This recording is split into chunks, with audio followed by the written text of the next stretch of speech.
ngerasa ngelawan ego? Sering ya? Pernah live group?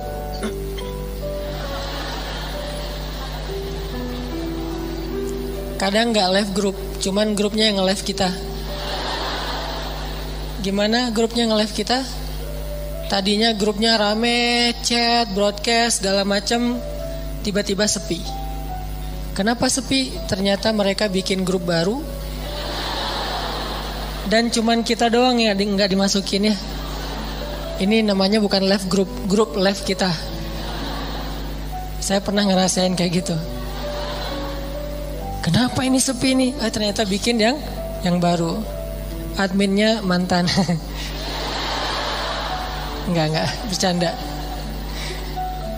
Jadi mungkin kita pernah rame sama orang, pernah clash, pernah sakit hati, pernah baper. Apalagi kadang orangnya itu orang dekat kita, keluarga, pasangan, orang tua, mertua, adik kakak, sahabat, yang pasti rasanya gak nyaman. Kita tuh gak pengen lama-lama diam-diaman, pasti kayak gitu. Cuman kok gak ada kekuatan ya untuk bisa memulai bicara duluan, mungkin nyapa duluan, atau senyum duluan, atau say hi duluan, ngejapri duluan. Kok gak ada kekuatan kayak gitu?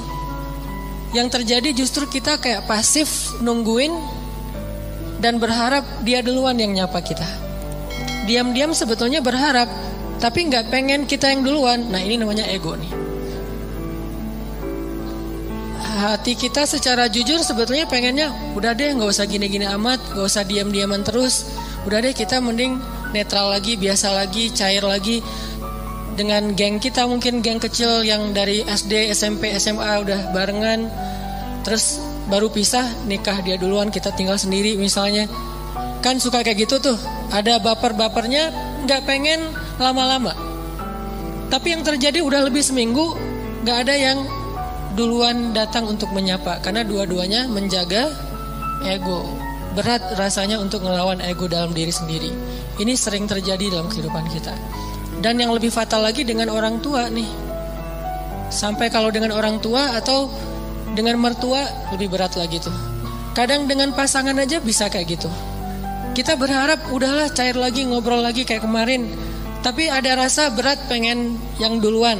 Nah, gimana cara kita bisa menjaga melawan ego kita sehingga tetap bisa menjaga silaturahim, menyambung silaturahim, berdamai dengan orang-orang yang dekat dengan kita selama ini ketika ada masalah.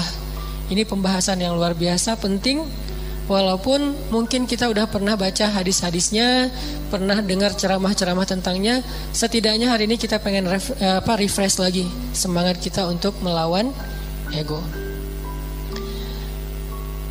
Melawan ego itu dalam kehidupan kita tuh ada banyak macam, teman-teman. Pertama, melawan ego ketika kita harus mengakui kesalahan kita. Ini berat nih. Mengakui bahwa kita salah itu berat. Dan yang membuat kita sulit mengakui kesalahan kita, walaupun secara jujur di dalam hati kita nyadar kalau kita tuh salah, tapi gak pengen ngaku, itu pasti ego. Nah, ada satu kisah yang luar biasa. Kisah ketika Nabi SAW selesai perang Khaybar. Perang Khaybar itu perang paling besar antara kaum muslimin dengan orang Yahudi di Madinah. Ini paling besar. Dan bisa dibilang perang terakhir Nabi SAW. Setelah itu udah kayak gak ada lagi perang-perang yang sulit. Ini perang Khaybar. Perang Khaybar, setelah selesai perang, ada beberapa tawanan perang. Salah satunya adalah calon istri Nabi, orang Yahudi. Siapa namanya? Sofia.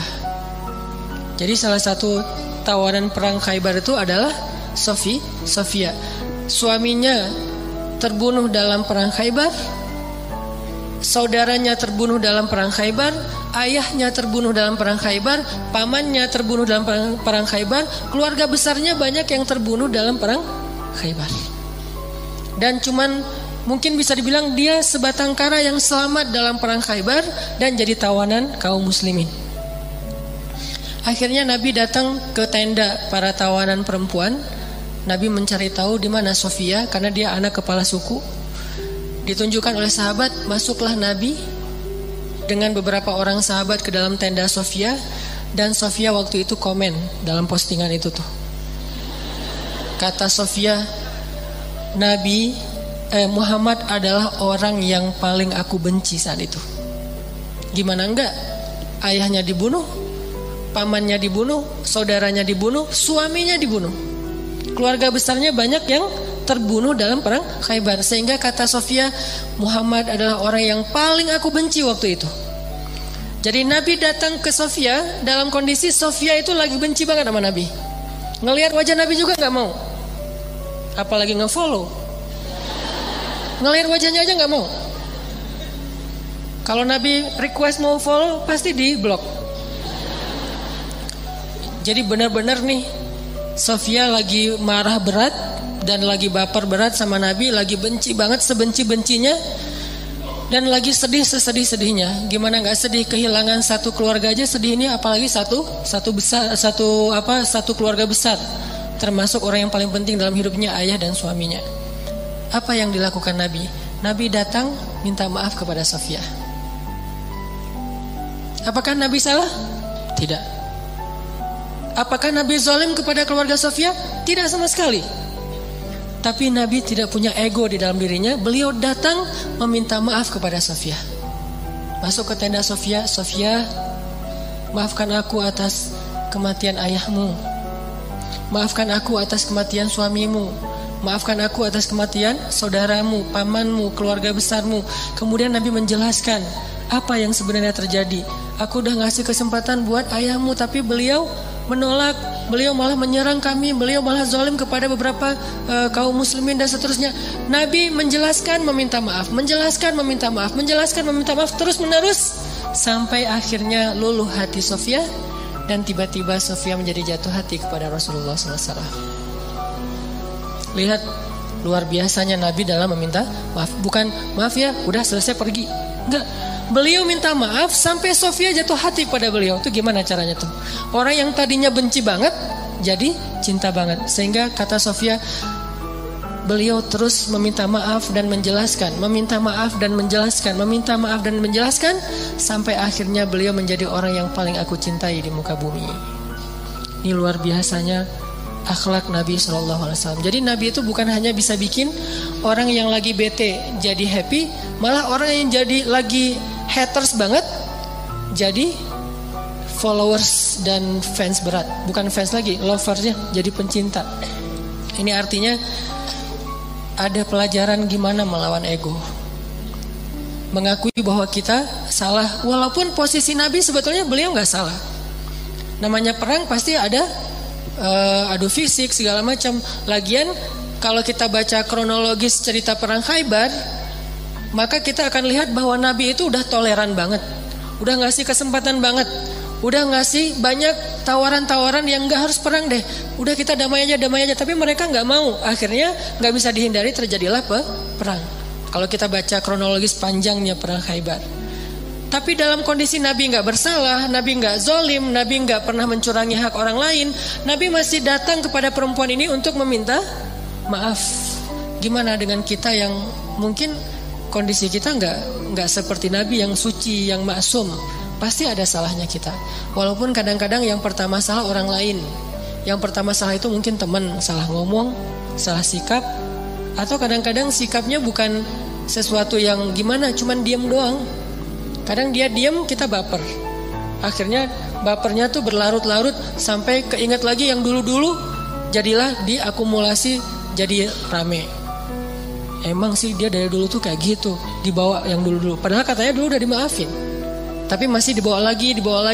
Nah ini artinya kalau Nabi aja yang gak bersalah datang meminta maaf duluan, dan meminta maafnya tuh gak sekali, berjam-jam loh. Kalau kata periwayat cerita itu berjam-jam Nabi minta maaf, sampai membuat Sofia perlahan-lahan yang tadinya gak mau ngelihat mulai ngelihat, yang tadinya gak mau senyum mulai matanya agak sedikit gak mau melotot lagi gitu. Terus lama-lama Sofia mulai antusias, lama-lama Sofia tersenyum, dan kemudian Sofia malah luluh hatinya, bahkan jatuh hati kepada Nabi. Bukan karena Nabi keren, kece, bukan, karena akhlaknya yang luar biasa. Baru Sofia mengakui kepada Nabi, mengatakan, beberapa malam yang lalu saya mimpi. Baru Sofia jujur. Mimpi apa? Saya mimpi, dalam mimpi itu rembulan jatuh ke dalam pangkuan saya. Rembulan purnama banget jatuh ke dalam pangkuan Sofia. Lalu saya ceritakan mimpi ini kepada suami saya dipukul sama suami saya, ditampar sama suaminya. Kenapa?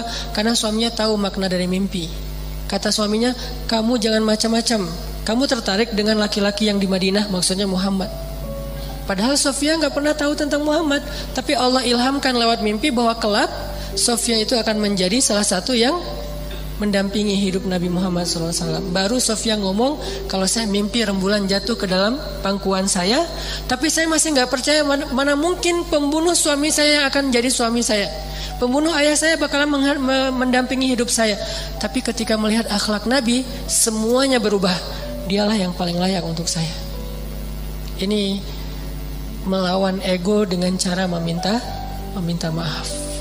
Dan itu gak gampang. Tapi walaupun itu gak gampang, justru karena dia sulit, balasan di sisi Allahnya luar biasa. Sehingga ada kaidah dalam fikih, al-jaza min jinsil amal, al-jaza ala qadril masyaqqah. Balasan itu tergantung sulitnya beramal. Balasan itu tergantung sulitnya beramal. Makin sulit dalam beramal, makin besar balasan di sisi Allah Subhanahu wa taala. Jadi kalau kita ngerasa meminta maaf, mengakui kesalahan itu adalah hal yang berat, yang sulit, berarti itu ibadah yang luar biasa pahalanya. Lebih gampang mana coba saya tanya? Meminta maaf atas kesalahan kita dengan sholat sunnah qobliyah 2 rakaat. Lebih gampang sholat sunnah. Bahkan terkadang lebih gampang tahajud daripada minta maaf. Kadang-kadang lebih gampang melaksanakan tahajud. Ada orang tahajudnya rajin tapi gak pernah mau ngaku kalau dia salah. Kan berarti lebih sulit meminta maaf ya. Maka dari itu menjadi salah satu indikasi bahwa meminta maaf dalam kondisi tertentu pahalanya lebih besar daripada ibadah tahajud. Kenapa? Karena dia lebih sulit. Al-jaza'u ala qadril masyaqqah. Balasan itu tergantung tingkat kesulitan dalam beramal. Ada 2 orang yang datang ke masjid. Yang satu jarak rumahnya cuma di sebelah masjid, yang satu lagi jauh dari masjid. Kemudian kondisinya hujan, sehingga dia hujan-hujanan datang ke masjid dingin, berdiri di shaf pertama di belakang imam, barengan nih. Tapi pahalanya beda. Tergantung apa? Tergantung kesulitan. Yang satu dekat masjid, pahalanya pahala berjamaah. Yang kedua jauh dari masjid, pahalanya berjamaah dan effort yang lebih. Begitu juga kita ketika kita ngerasa ada ego yang harus kita lawan. Makin berat ego yang harus kita lawan, makin besar pahala dari ibadah itu. Ini namanya meminta maaf. Gak gampang. Bahkan Nabi SAW kadang meminta maaf kepada pasangannya, kepada keluarga besarnya, kepada sahabatnya, kalau beliau pernah menyakiti mereka. Buktinya apa? Sebelum Nabi wafat, dalam kondisi sakit berat, Nabi itu lagi meriang, lagi gigil gitu. Tiba-tiba Nabi berdiri dalam keadaan yang nggak gemetar gitu, nggak kuat berdiri. Nabi berdiri di depan mimbar. Nabi mengatakan, wahai sahabat-sahabatku, wahai sahabat-sahabatku, kalau aku pernah menyakiti kalian sebelum ini, maka maafkanlah aku. Jika kalian ingin mengambil hak kalian untuk membalas, maka balaslah sekarang, karena mungkin ini adalah pertemuan kita yang terakhir. Bayangin seorang nabi yang jasanya itu udah lebih daripada ibu ke anak kan? Jasa ibu ke anak masih kalah dengan jasa nabi kepada umatnya. Kalau ibu ke anak jasanya apa? Mengandung, melahirkan, menyusui, membesarkan. Kalau jasa nabi bukan cuma di dunia, tapi juga di akhirat. Nabi itu paling berjasa dalam hidup kita, bahkan lebih daripada orang tua kita. Orang tua kita nanti di akhirat ninggalin kita loh. Begitu bangkit dari kubur, semuanya jalan sendiri-sendiri. Bahkan kalau kita dikuburin satu kuburan dengan pasangan kita, cinta sejati nih, pengen satu kuburan berdua, nanti begitu bangkit tetap aja gak saling menolong, bahkan saling meninggalkan. Kenal gak? Kenal. Jadi pas kita bangkit dari kubur, baru dihidupkan kembali, kita ngeliat ke sebelah, ada dia di sebelah. Itu pasangan kita banget tuh. Bahkan bukan mantan, emang dia istri kita atau suami kita. Gak ada dendam gitu, masih ada rasa kasih sayang gitu. Bangkit dari kubur ngelihat pasangan kita, sama sekali kita gak mikirin untuk menolong dia. Pergi aja sendiri. Dia juga gitu, pergi sendiri. Yauma yafirrul mar'u min akhihi wa ummihi wa abihi wa sahibatihi wa bani likulli imri'in minhum yawma idzin sya'nun yughni. Hari ketika seorang ibu ayah meninggalkan anaknya, ketika istri suami meninggalkan pasangannya, ketika adik kakak meninggalkan saudaranya, ketika sahabat karib meninggalkan sahabatnya. Setiap orang sibuk hanya dengan urusannya sendiri-sendiri. Cuman satu orang yang hari itu peduli kepada kita. Bukan ayah kita, bukan ibu kita, bukan istri kita, bukan suami kita, bukan guru kita, bukan sahabat kita, bukan geng SD kita, bukan teman satu grup sama kita, bukan siapapun. Terus siapa? Rasulullah Sallallahu Alaihi Wasallam. Cuman Nabi yang paling sibuk di hari itu. Nyari-nyari kita, terus minta ke Allah, ya Allah selamatkan dia. Nyari lagi, ya Allah selamatkan dia. Terus saja sepanjang waktu. Jadi Nabi itu orang yang paling berjasa. Jadi walaupun kalaupun beliau pernah menyakiti, ya sudah hak beliau untuk dimaafin. Kecil kesalahan beliau kalau pernah pun menyakiti sahabat dibandingkan dengan jasa yang sangat besar. Dan gak mungkin juga Nabi sengaja menyakiti, pasti gak sengaja. Tapi dalam kondisi kayak gitu Nabi masih minta maaf, bayangin. Seorang Rasul, utusan Allah, kekasih Allah, minta maaf kepada umatnya. Terus siapa kita sebagai suami harus merasa ego meminta maaf kepada istri? Apakah kita lebih mulia daripada Rasulullah? Siapa kita sebagai istri merasa ego meminta maaf kepada suami? Apakah kita lebih mulia daripada Rasulullah? Meminta maaf kepada orang tua, meminta maaf kepada anak, meminta maaf kepada mertua, teman dan seterusnya. Apakah kita lebih mulia daripada Rasulullah yang udah sempurna? Tapi beliau tetap meminta maaf kepada umatnya. Nabi berdiri dalam keadaan susah payah. Padahal Nabi kalau pengen minta maaf bisa aja mention aja lah, gak usah harus ketemu orangnya kan ya. Tinggal add siapa minta maaf ya, udah. Nabi bisa telepon, Nabi bisa japri, Nabi bisa ngutus orang, kasih tahu ke dia saya minta maaf. Atau suruh ngumumin sama kayak Abu Bakar gitu. Abu Bakar berdiri di atas mimbar, wahai kaum muslimin, Rasulullah lagi sakit keras. Beliau berpesan minta maaf kalau ada salah kepada kita semuanya. Bisa kan? Tapi saking seriusnya Nabi minta maaf, beliau dalam keadaan sangat lemah dan itu sakit yang membuat beliau wafat loh. Berarti sakit keras banget nih. Tapi beliau sempat-sempatin untuk berdiri di atas mimbar dalam keadaan gemetar dan mengatakan, maafkanlah aku wahai kaum muslimin, wahai sahabat-sahabatku.